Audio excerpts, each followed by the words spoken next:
From Daily Trust News Center, this is News Hour.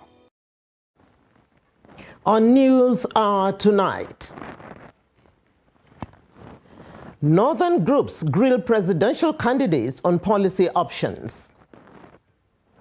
30 farmers drown in Niger as boat capsizes with 50 passengers. Fuel scarcity forces motorists to abandon vehicles in Katsina. On the foreign scene, at least 28 killed, dozens trapped in Turkey mine blast. Hello and welcome to Trust TV News Hour. I am Medina Daudanadabu. The news in detail. The presidential candidate of the People's Democratic Party, PDP, Atiku Abubakar, says if elected, he will create dynamic economy, improve security in the north, and unify the country. Atiku disclosed this when he appeared alongside other presidential candidates before the Arewa Joint Committee to unveil their plans for the North and the country if voted into power come 2023. The report. The interactive session is to intimate the presidential candidate of different political parties and also provides the candidate the opportunity to showcase their plans for the North and the country if elected into power. The presidential candidate of the People's Democratic Party, PDP, Atiku Abubakar, while unveiling his development plans, which comprises security, unity, and the dynamic economy of the country, promised to better the lives of Nigerians. 1, to restore Nigeria's unity. 2, to strengthen national security. 3, to build a dynamic economy for prosperity, and improve education delivery, and then also devolve more powers to the states and the local government.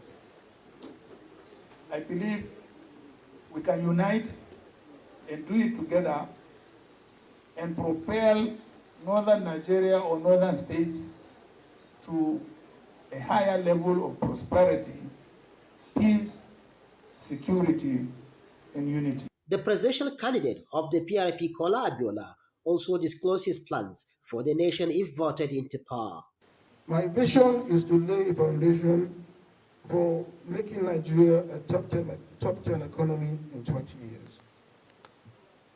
My mission is to govern with the people to achieve human capital development, security and national cohesion, and to serve as a bridge between generations.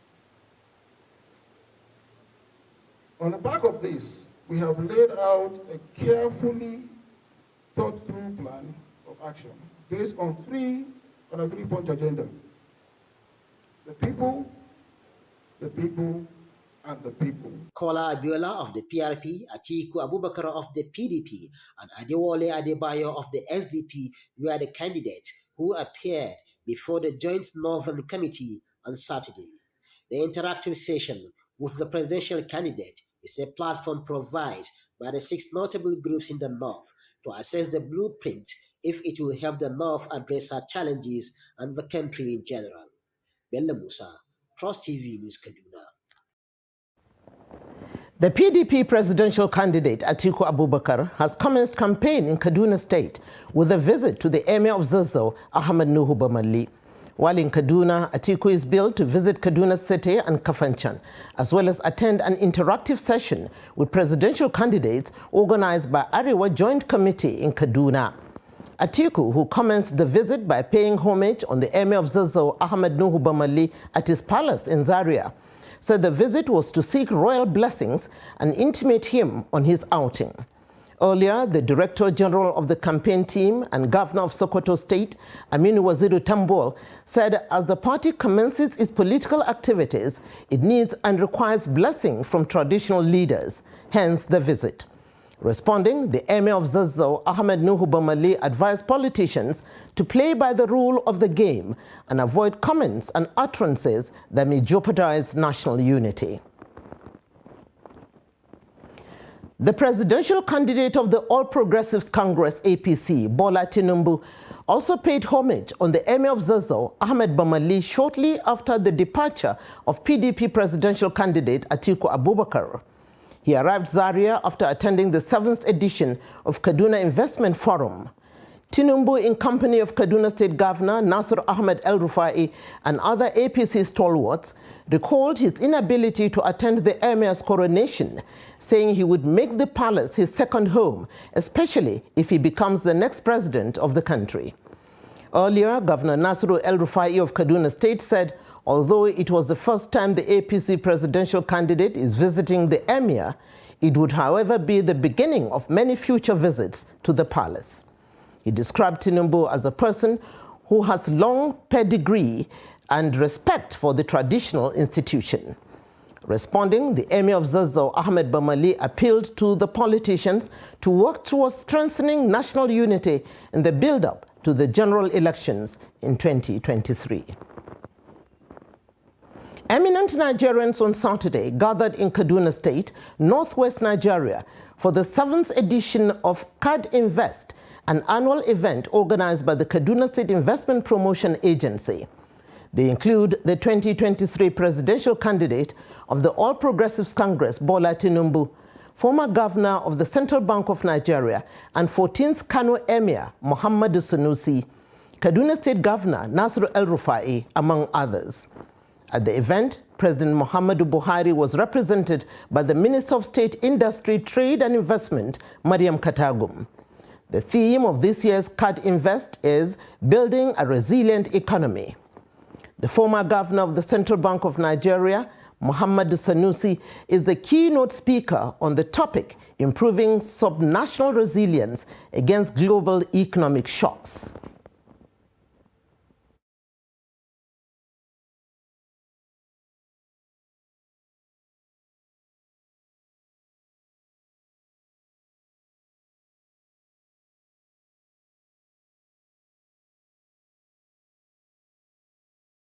In 2019, officially, we were importing 40 million liters a day. 2019. In 2022, officially, we are importing 66 million liters a day. In 3 years, we have increased our petrol consumption by 50%. Will we continue to prioritize this restoration of peace and security across all our territory? I assure you, no inch of this country will be considered to banditry and armed. We will launch the Special Agro-Industrial Processing Zone project, which is an initiative of the Federal Ministry of Agriculture. And I'm happy that the Honorable Minister of Agriculture, our brother, Dr. Mohammed Abubakar, is here, who is the champion of this project, and Kaduna is one of the beneficiaries. We hope today to sign the subsidiary loan agreement with the Federal Ministry of Finance. Ahead of the 2023 general elections, the Nasarawa State Command of the Nigeria Police has met with political party leaders and the Independent National Electoral Commission, INEC, to brainstorm on pathways for a smooth electoral process.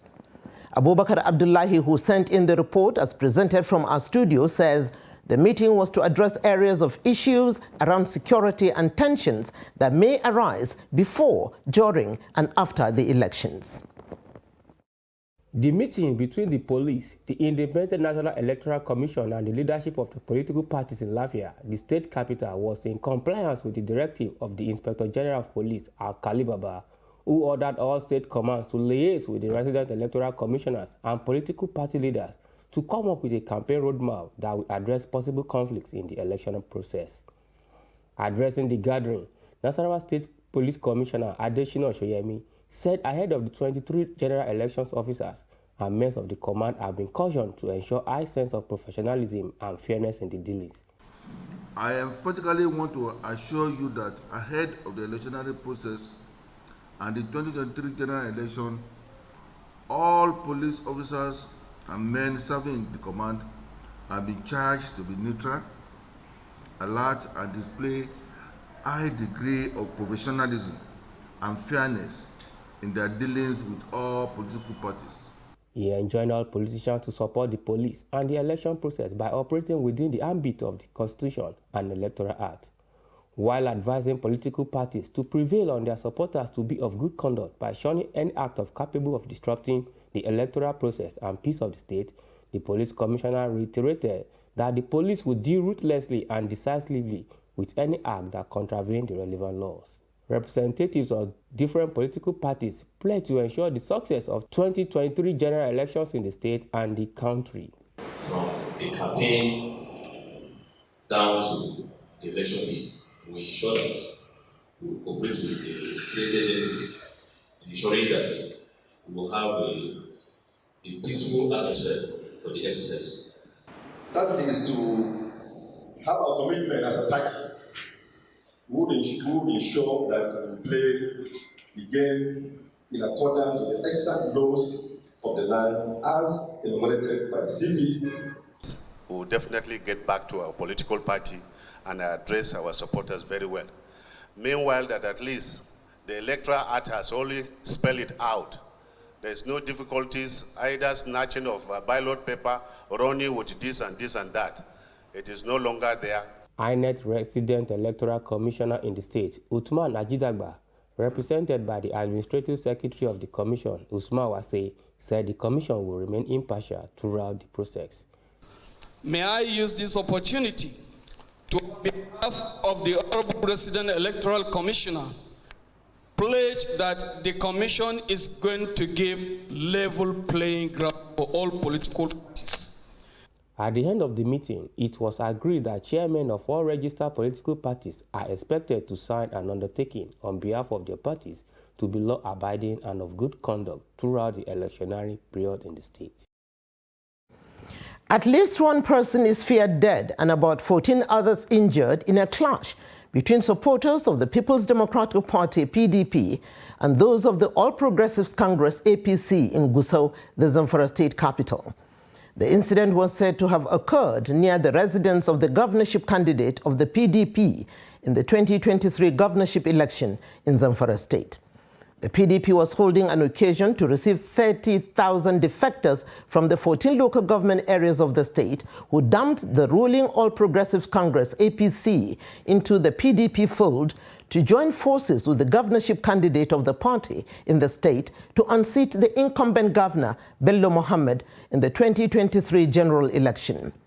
Eyewitness accounts said while the PDP were holding their event near the residence of the governorship candidate of the party, some supporters of the ruling party invaded the venue, attacked its supporters, and destroyed their campaign vehicle.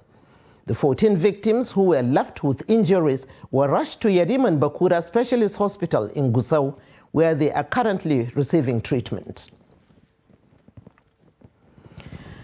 At least 33 passengers, including women and children, were on Friday night reportedly drowned when a passenger boat carrying over 50 farmers capsized on River Kaduna in Niger State.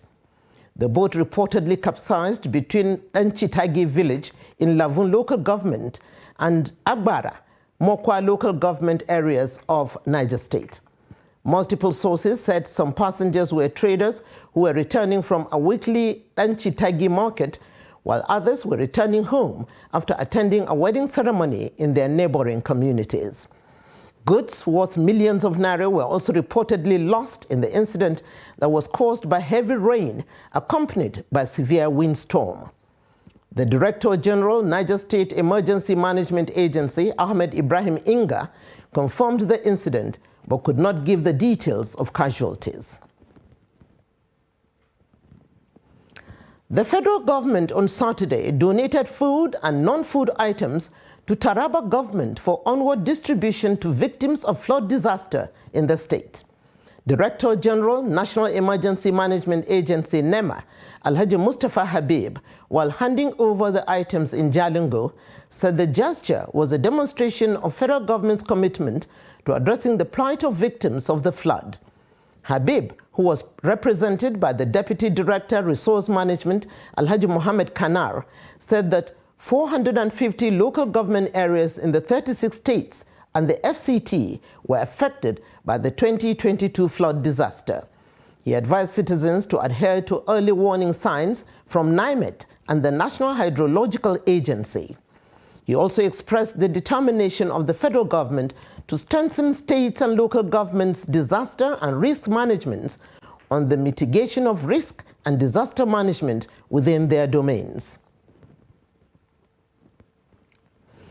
As part of measures to mitigate the effect of flooding, the Delta State government, through its Flood Disaster Management Committee, has set up 10 internally displaced persons camps across the 3 senatorial districts of the state. The Director General Orientation Bureau, Eugene Azuka Uzum, disclosed this while briefing the press in Asaba. The report. The Director General disclosed that apart from the 10 new camps, 2 additional camps have been set up by the Delta State Oil Producing Areas Development Commission, DESU PADEC, in Uheli and Ashaka, to complement the effort of the state government. The DG stated that relief materials distribution centers had also been established close to the camps to take care of the feeding and health needs of the flood victims in the various camps. And today we have 10 camps functional. 10 camps functional in various locations across the senatorial district. And the camps are in Obuafo, in Oshimili South local government. We have in Alaka, in the Rio-Axis, Alaka Grammar School. We have the One camp, we have the Utagbogbe camp. We have the Patani camp, the Isoko Central School or the ICS camp. While lamenting that the 2022 flood was becoming more challenging than what was experienced in 2012, the DG appealed for assistance from the federal government and relevant agencies. Azum also called for collaboration from the affected states to create more dams to mitigate flooding. We are using this opportunity to call on the federal government and its intervention agencies to come to the support of the Delta State government. We are calling on NEMA. We are calling on other MDAs to come to the support of Delta State government. And we are also using this opportunity to reach out to the federal government and all the states that are involved. We have the states of Kogi, we have Benue, we have Niger State, we have Rivers, Abia, and more of the states for a much needed collaboration for the construction of dams to be able to hold back the water and mitigate on the challenges of the ravaging flood. He assured victims of the state government's commitment to addressing their plight in order to give them a new lease of life. Katsina State government has suspended the ban it placed on night use of motorcycles. Director General, New Media to Governor Aminu Masari, Al-Amin Isa, made the announcement in a statement he issued in Katsina. The suspension, which is in the spirit of Maulud, ends on November 20. The state government had placed the ban in the wake of heightened insecurity in the state. Many motorists have been forced to abandon vehicles due to fuel scarcity at filling stations in Katsina City. Many filling stations closed for almost a week, while very few operating are running skeletal services. Abdullahi Ahmadi, who went round some filling stations, reports that the effect of fuel scarcity is taking toll on the people. Usually busy locations in the Asian city are now deserted, largely due to shortage of petroleum products at filling stations. People are resorting to trekking or riding bicycles to reach their destinations to avoid wasting long hours on queues at filling stations. Motorists spend hours or pass the night on long queues at filling stations, all in a bid to get fuel, which many say is compounding the already harsh economic situation for Nigerians. You see, we spend the whole day trying to get fuel here, and this is seriously affecting our day-to-day activities. If I go back to the owner of this motorcycle, what will I tell him? I have to pay him, because this motorcycle is not mine. I use it on hire purchase. I don't want to prolong this issue, but we are suffering. However, some people selling the commodity at black market are making a brisk business. Idan mun samo mai tsada ko mun sha wahala wajen samo shi muna saida shi naira 2,500. What we do here is helping people that cannot withstand the rigor of spending the whole day on queue to buy fuel. We sell 1 liter at the rate of 487 naira. It is left for you to calculate and see how much will it cost you to purchase 1 gallon, which is 4 to 5 liter. This is coming at a time the state leadership of Independent Petroleum Marketers Association of Nigeria, IPMAN, said it is doing all it could to see that the allocation of the commodity to Katsina is judiciously distributed as soon as it arrives the state. Katsina State Task Force on the Availability and Distribution of Petroleum Products is making concerted efforts to ensure that the commodity meant for the state is delivered to the appropriate filling station. Our trucks are loading from Lagos. Before, they are taking 2 to 3 days to reach Katsina here. But now, if the truck leave Katsina here, before it will go Lagos, load product, come back, it will take about 20 to 25 days. Some residents, however, alleged that some marketers are either hoarding or diverting the commodity. Abdullahi Ismayamadi, Trust Television News, Katsina. The federal government has apologized to students and parents for the prolonged strike by the Academic Staff Union of Universities, ASU. In a statement on Friday, the Minister of Labor and Employment, Chris Ngige, assured students that they won't have to experience the ugly situation in the future. ASU embarked on strike on February 14, 2022, over poor welfare of its members, amongst others. The union, however, decided to suspend the strike during a meeting of its leadership that started on Thursday night and lasted into the early hours of Friday, after a Court of Appeal ruling last week. In his statement, Ngige, who said the industrial action was unwarranted in the first place, commended those who worked alongside the government to resolve the impasse.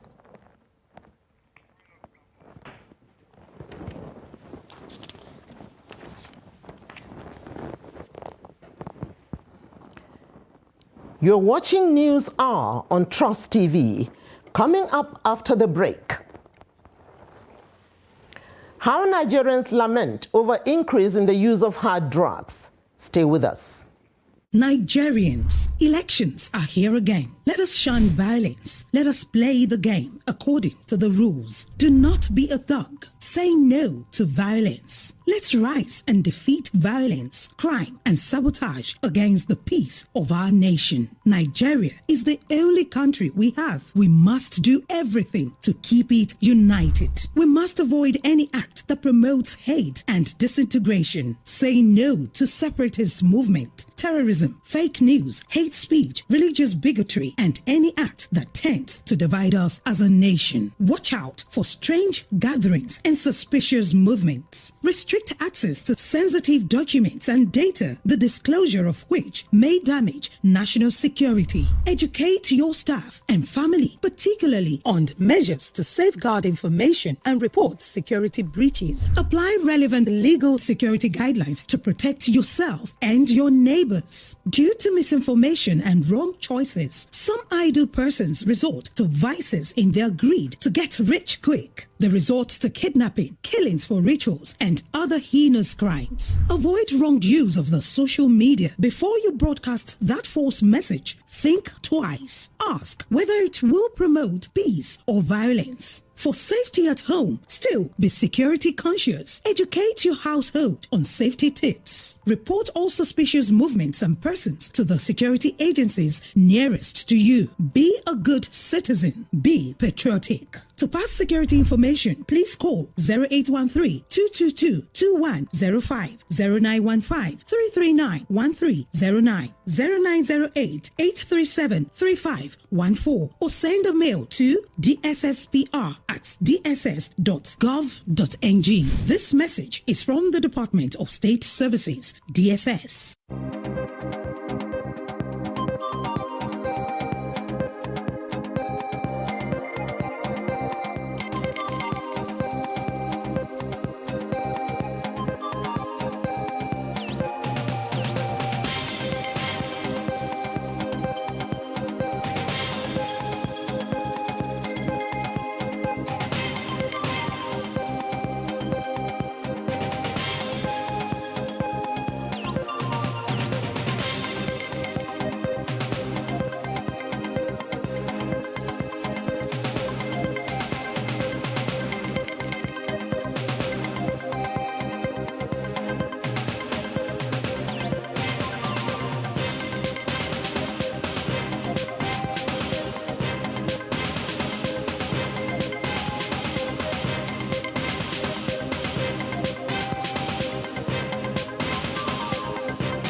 That's great. It's good to see you.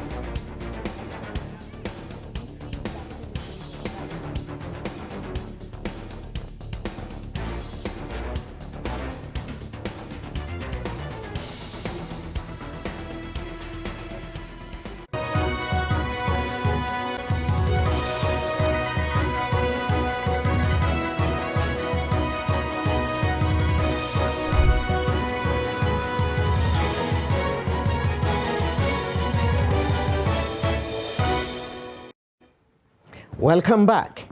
If you are just joining us, this is News Hour on Trust TV. A recap of our top stories. Northern groups grill presidential candidates on policy options. 30 farmers drown in Niger as boat capsizes with 50 passengers. Moving to other stories. Bauchi State Governor Bala Mohammed has challenged the justice system of the country to treat both the rich and the poor equally, as justice has no favorites. The governor was speaking when he pardoned 153 inmates selected from different correctional centers across the state who had been incarcerated for various infractions and could not afford to settle various fines of less than 5,000 naira. Adamu Imam completes the report. The governor also reiterated his commitment and that of his administration to ensure speedy dispensation of criminal justice in order to see that justice is served appropriately. And that's why we have to come for reform. Our justice system is far more than just a set of laws and regulations that are imposed to govern the affairs of our community. Rather, it is also a reflection of the relationship between the state and the individual, and the standards that we can expect from one another. At times, it is necessary to uphold that standard with determined strength and swiftness against that seek to harm us, against those that seek to harm us, harm our loved ones and the communities that we live. The State Controller of Correctional Service, Aliyu Abubakar Bajoga, described the pardon of the inmate as the best way of decongesting correctional centers. He said the number of those pardoned is one of the largest in the country. Yes, so no doubt will go a long way in aiding the decongesting process, which the governor has been in the forefront of this process since adoption of office. I'm also happy because His Excellency did not stop at granting pardon alone. He went further by giving the freed inmate a start-up capital to facilitate their resettlement life. Not only crime-free life, but build a self-supportive effort that will be beneficial to them and the society. He also appealed to the state government to support the centers by equipping its vocational and technical units for the training of inmates on different skills. Some of the inmates thanked the governor for the pardon and pledged to turn a new leaf. The inmates were each given 50,000 naira as take-home empowerment by the state governor to enable them begin life after the incarceration. Adam Imam, Trust TV News, Bauchi. Nasarawa State Command of the Nigeria Police has arrested 2 persons, Abdul Qadir Ahmed and Hassan Sabu, over alleged killing of a 3-week-old child in Lafia. The Command Public Relations Officer, Ramkhan Nansel, disclosed this in a statement made available to newsmen in Lafia. The command said preliminary investigation revealed that on 11 October, the principal suspect, Abdul Qadir Ahmed, asked his friend Hassan Sabu to lure the mother of the deceased to his shop located opposite a correctional facility, Lafia, under the pretext of seeking reconciliation with a lady who got pregnant for him. The command further said upon her arrival at the shop, Abdul Qadir Ahmed took the child into his shop and killed it, while Hassan Sabu engaged her in a discussion outside. The command said investigation is ongoing, after which the suspects would be charged to court for prosecution. Akwara High Court, sitting in Ilorin on Friday, convicted one Bashiru Seyi, a student of Kwara Polytechnic Ilorin, for offences bordering on internet fraud. The presiding judge, Justice Adebayo Yusuf, in his judgment, sentenced the defendant to 6 months imprisonment with 200,000 naira as the option of a fine. Yusuf also ordered the forfeiture of the convict's car, one iPhone XR, and an HP laptop to the federal government. Sheyi, an indigene of Oya in Odo-Tin local government area of Oshun and student of the marketing department of Kwara Polytechnic in Ilorin, pleaded guilty to the charge against him. Following his plea, counsel to the Economic and Financial Crimes Commission, EFCC, Sesan Ola, reviewed the facts of the case through a witness, an operative of the commission. 7 suspected drugs dealers are in the custody of the NDLEA in Katsina State for various offenses. Some of the suspects were arrested when they arrived Katsina from Lagos in possession of 72 kilograms of cannabis sativa. In Katsina, Abdullahi Yamadi has details of the report.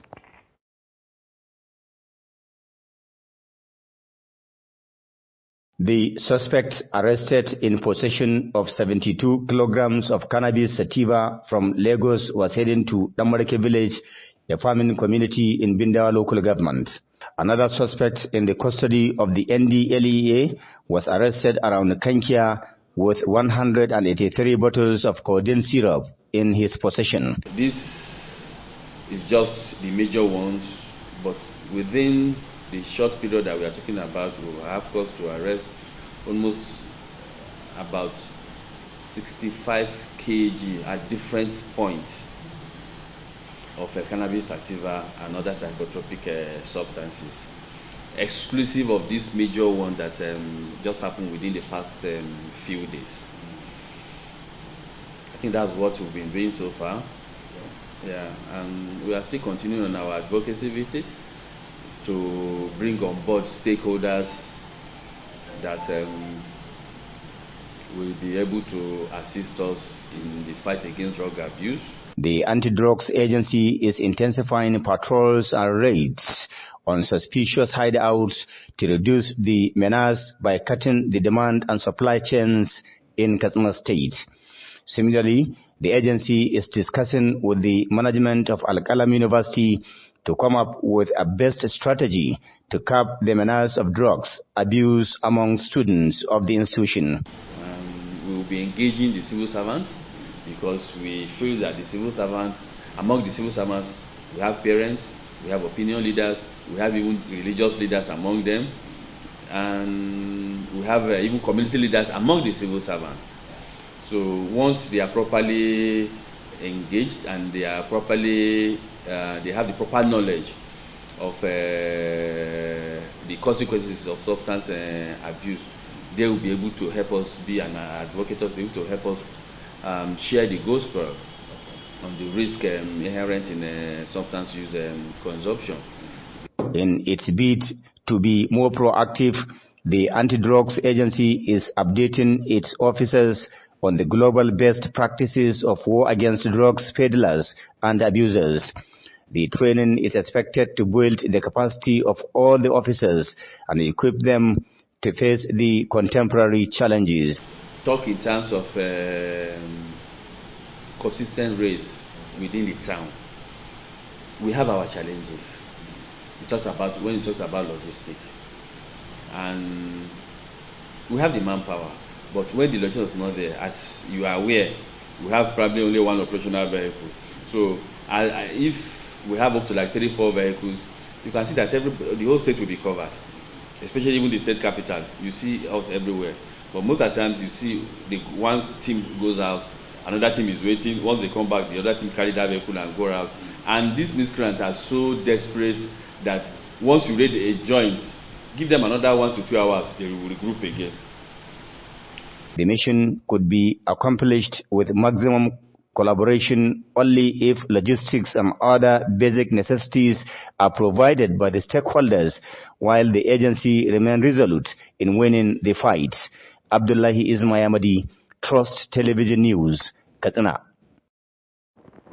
The United Nations Office on Drug and Crimes, UNODC, has said that 14.4% of Nigerians are presently engaged in drug abuse. With that, 27.7% of the 14.4% of those concerned were youths, which shows a surge in the use of the drugs among young individuals in the country. In this report, Newell Sampson looks at the reactions of Nigerians concerning the high rate of usage of hard drugs among Nigerian youths. Typically, the term hard drug has been used to categorize drugs that are addictive and injectable, notable heroin, cocaine, crystal meth, and so on. However, the use of hard drugs have now become common among young individuals, leaving many worried. You see them going up and down with one sachet of pure water. That is not pure water, it is drugs. And it's already affecting the youth badly in this society. It makes them behave irrational. It makes them behave abnormal. That is why you can see everyone, anywhere, any day, they see them quarreling, fighting because they cannot control. The youth are using these drugs in a different way, making them to misbehave in our society. The use of these drugs making some of the youth stealing things around. Maybe you just be in your house, you just hear some kinds of boys coming into your house, they will bomb your house, and if you say you want to talk, they will use knife on you. While some worry about the use of hard drugs, others have mixed reaction concerning the reasons behind its usage. First of all, to make you be lazy. Secondly, when you're addicted, when you get to that stage of being addicted, even when you won't need the drug, the only thing that will run to your mind is to get to the drug. And when you don't have that money, you sell anything around you to make sure you acquire that. They are frustrated because if you look at Nigeria today, we are in backward society. The reason why I'm saying we are in backward society is that now the youth have even when they will tell you that this one didn't have certificate, this one didn't have certificate. Okay, which job are they going to give in? You understand? Okay, now what of the one that they go to school and they have not been provided with job? To many, there are different ways to addressing or using these menace, while others see no way around it. Let the government at least provide something like scheme. You understand? Let them provide scheme. Let them provide like anything like maybe, even though it's just loan that they can give the youth. When they engage the youth in so many things, that there will not be drug abuse like the way you think. The bitter truth is this. We all know, even in the United States, you cannot stop drugs. We are in the 21st century. Let's just tell ourselves the truth. USA, every country has drug addicted citizens. You understand? So the only thing you can, according to what you just say to federal government to stop drugs, right? Underline that word, stop. It cannot be stopped. Just say minimize.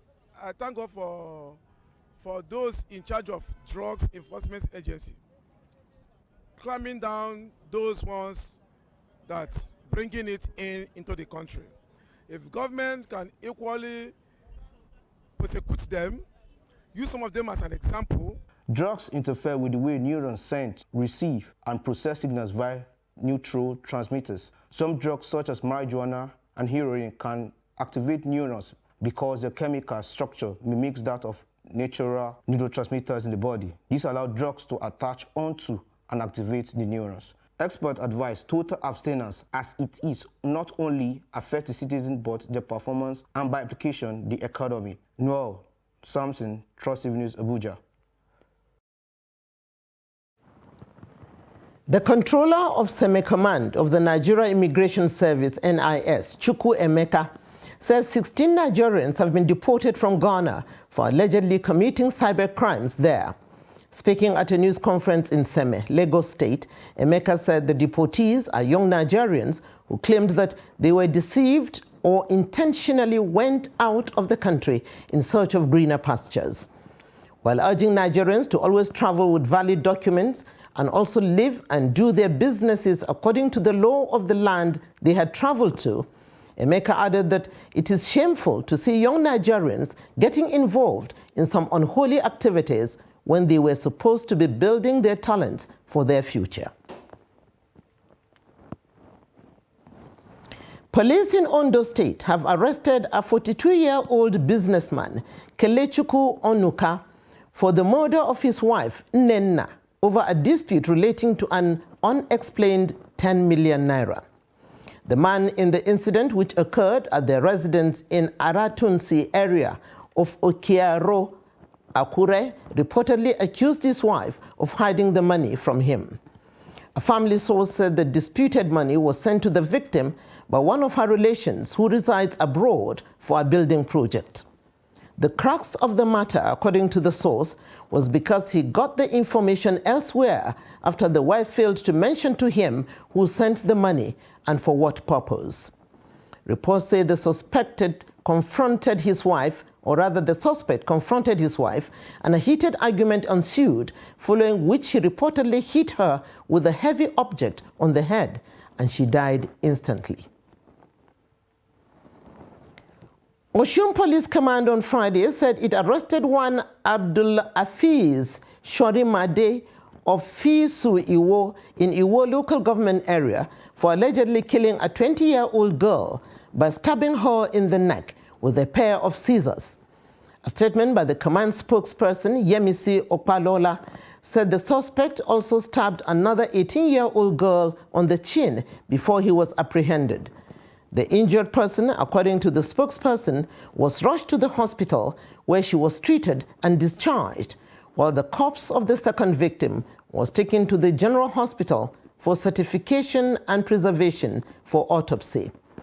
Opalola added that the police was, however, monitoring the area and the entire town, adding that further developments would be communicated to the public.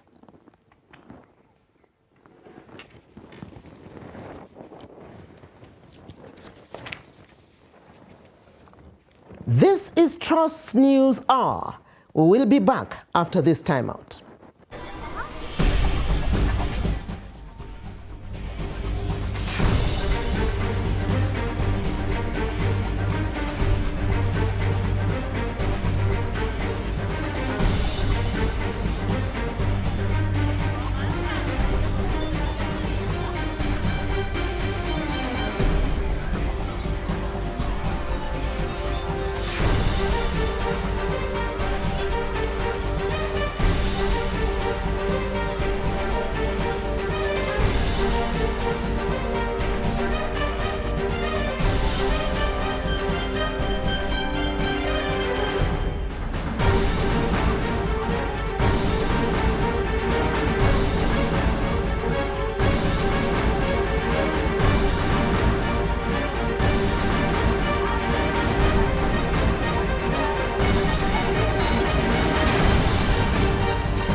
TV, documenting the Nigerian story.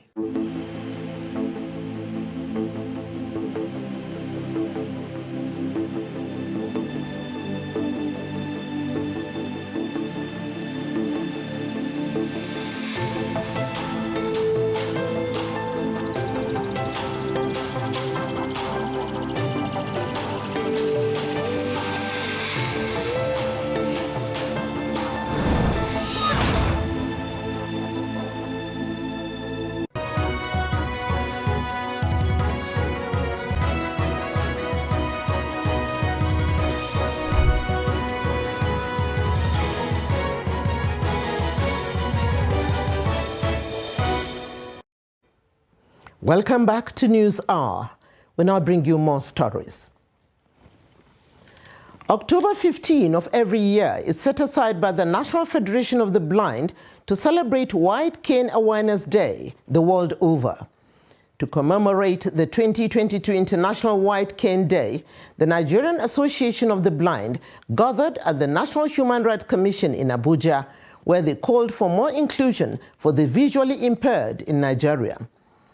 Highlighting some of the challenges faced by the visually impaired, Chairman of Nigerian Association of the Blind, FCT Chapter, Agada Jacob, said the white cane increases the level of confidence and independence of the visually impaired, but there is need for more awareness in the society about the white cane. The rates of employment were grossly represented. And I want a change in this direction, because one of the stigmatization is that we cannot access our place of work easily, we cannot function properly. No, it is a wrong perception. That's why something like this White Cane Day is very important for us, because most of our people go about and people will marvel that why did you go out alone? Why are you not accompanied with somebody? And due to economic challenges, we cannot be carrying satchel guards up and down. So with this White Cane Day, we go to our place of work, we can work, and with other assistive devices, we can function just like any other persons in a place of work.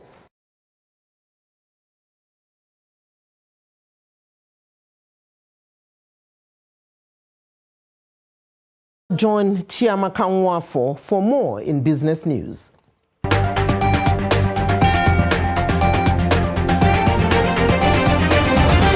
The Cinema Exhibitors Association of Nigeria, CEAN, says it realized 495 million naira from ticket sales across cinemas in the country in the month of September. The association's national president, Okpe Ajayi, disclosed this while speaking with newsmen in Lagos. According to him, the cinemas experienced 48% increase in sales in September 2022 compared to August 2021. According to him, the 19 Nollywood films shown in September accounted for 36% of box office revenues, while 15 Hollywood films contributed to 62%. The 2022 Organization of Petroleum Exporting Countries, OPEC, World Oil Outlook will be launched at the Abu Dhabi International Petroleum Exhibition and Conference, ADIPEC 2022, in the United Arab Emirates. OPEC, in a statement obtained from its website on Friday, said the launch will be held in the ICC room on October 31st, 2022. First published in 2007, the World Oil Outlook provides an in-depth review and analysis of the global oil and energy industries and offers assessments of various scenarios in the medium and long-term development of the oil industry. This year's event focuses on helping the energy industry tackle the dual challenge of meeting today's growing energy needs with fewer emissions and investing in the systems of tomorrow. Finally, in aviation, the International Air Transport Association, IATA, has released August 2022 data for global air cargo markets, showing marginal loss despite industry's resilience in the face of economic uncertainties. Global demand, measured in cargo ton kilometers, fell 8.3% compared to August 2021's 9.3% for international operations. This was, however, a slight improvement on the year decline of 9.7% seen in July. Capacity was 6.3% above August 2021's plus 6.1% for international operations. Several factors were blamed for the change in the operating environment. At the regional end, African Airlines saw cargo volumes increase by 1.0% in August 2022. Asia Pacific Airlines saw their air cargo volumes decrease by 8.3% in August 2022 compared to same month in 2021. North American carriers posted a 3.4% decrease in cargo volumes in August 2022. European carriers saw a 15.1% decrease in cargo volumes in August of 2022 compared to same month in 2021. And that's it on Business News.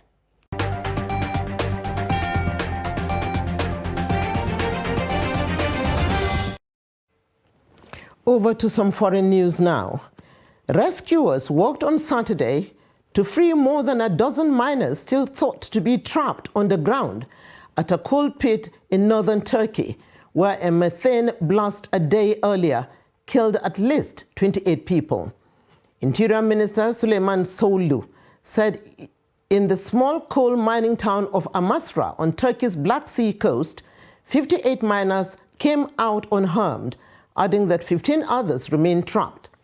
Soylu said earlier some 110 people had been working underground when one of Turkey's deadliest industrial accidents in years struck on Friday at sunset. The tunnels affected by the blast were estimated to lie 300 and 350 meters below ground.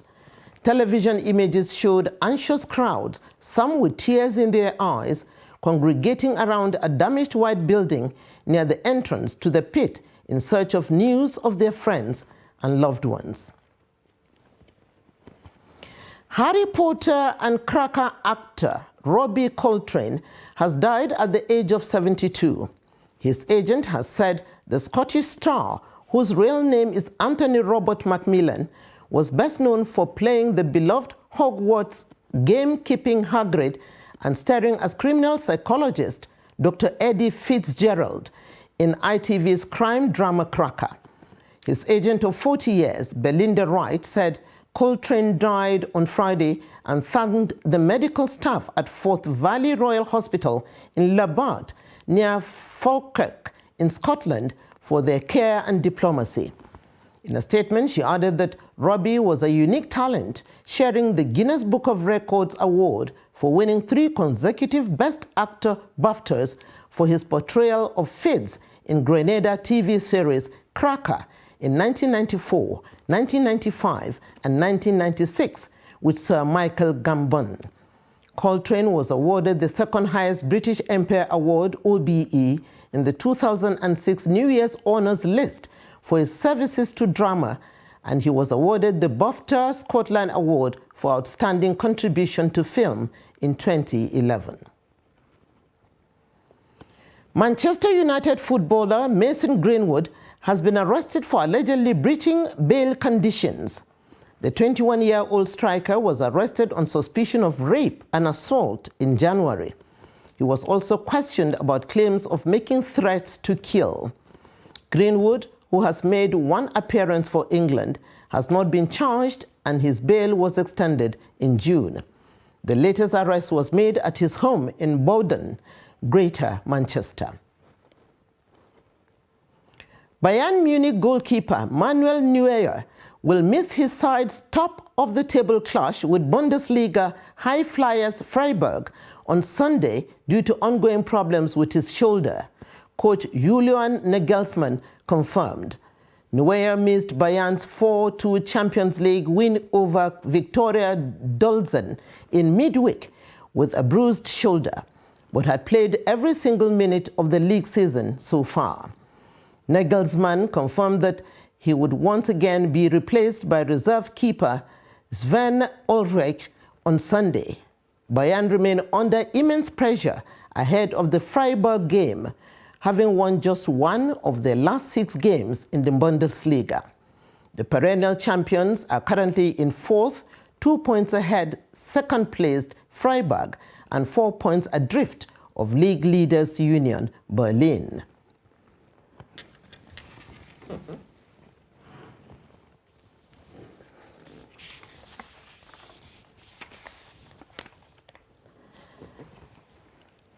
And with that, we've come to the end of News Hour on Trust TV.